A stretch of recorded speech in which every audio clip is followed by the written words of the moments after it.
Que dois-je faire pour être sauvé? Premièrement, reconnaître que nous sommes pécheurs.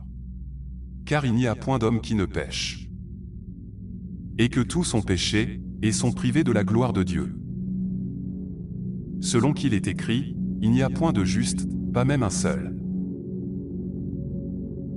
Deuxièmement, reconnaître que nous méritons l'enfer, qu'il y a une punition pour nos péchés. Car le salaire du péché, c'est la mort. L'étang ardent de feu et de soufre, qui est la seconde mort. Troisièmement, croire que Jésus-Christ a payé pour nos péchés, et qu'il est ressuscité. Croyons en celui qui a ressuscité des morts Jésus notre Seigneur, lequel a été livré pour nos offenses, et est ressuscité pour notre justification. Si tu confesses de ta bouche le Seigneur Jésus, et si tu crois dans ton cœur que Dieu l'a ressuscité des morts, tu seras sauvé. Quatrièmement, croire en Jésus-Christ, le Fils unique de Dieu, pour être sauvé et avoir la vie éternelle. Que faut-il que je fasse pour être sauvé? Paul et Silas répondirent, crois au Seigneur Jésus, et tu seras sauvé. Car Dieu a tant aimé le monde, qu'il a donné son Fils unique, afin que quiconque croit en lui ne périsse point, mais qu'il ait la vie éternelle. Celui qui croit au Fils a la vie éternelle, celui qui ne croit pas au Fils ne verra point la vie, mais la colère de Dieu demeure sur lui. Cinquièmement, si vous croyez vraiment du cœur, aux 4 premiers points qui viennent d'être cités, alors vous croirez indubitablement qu'il est impossible de perdre le salut. Mes brebis entendent ma voix, je les connais, et elles me suivent. Je leur donne la vie éternelle, et elles ne périront jamais. Et personne ne les ravira de ma main.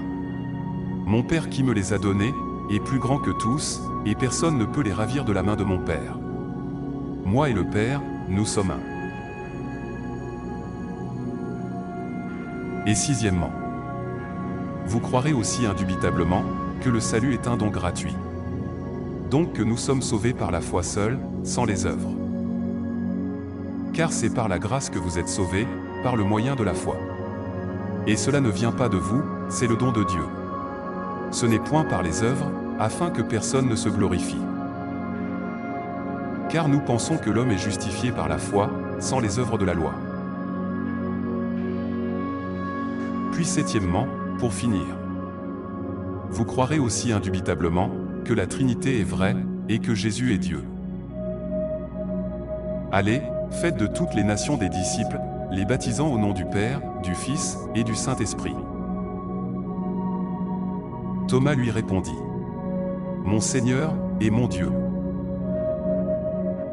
Le Christ, qui est au-dessus de toutes choses. Dieu bénit éternellement, Amen. Voilà.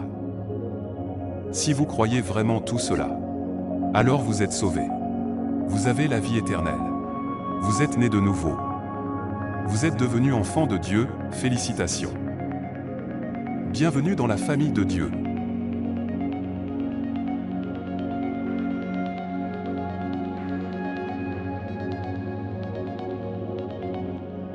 Vous n'irez donc jamais en enfer, c'est assuré.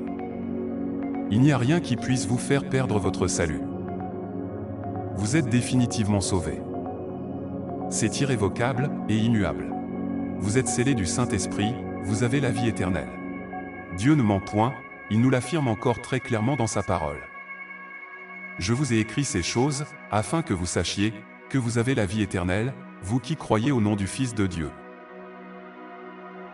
Et souvenez-vous que c'est par la foi seule que nous sommes sauvés. Ça n'est donc pas en se repentant des péchés, ni en allant à l'église, ni en se faisant baptiser, ni en faisant de bonnes œuvres, ni en étant une bonne personne que nous parvenons au salut. Mais c'est uniquement en croyant au Seigneur Jésus-Christ.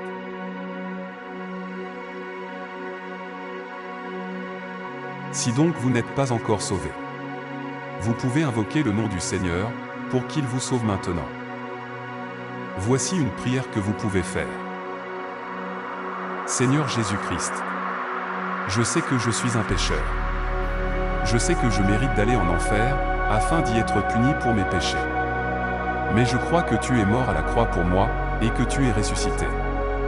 S'il te plaît, sauve-moi, dès maintenant, en me donnant la vie éternelle. Je crois en toi. J'ai confiance, et foi, seulement en toi. Je crois que tu es le Fils unique de Dieu.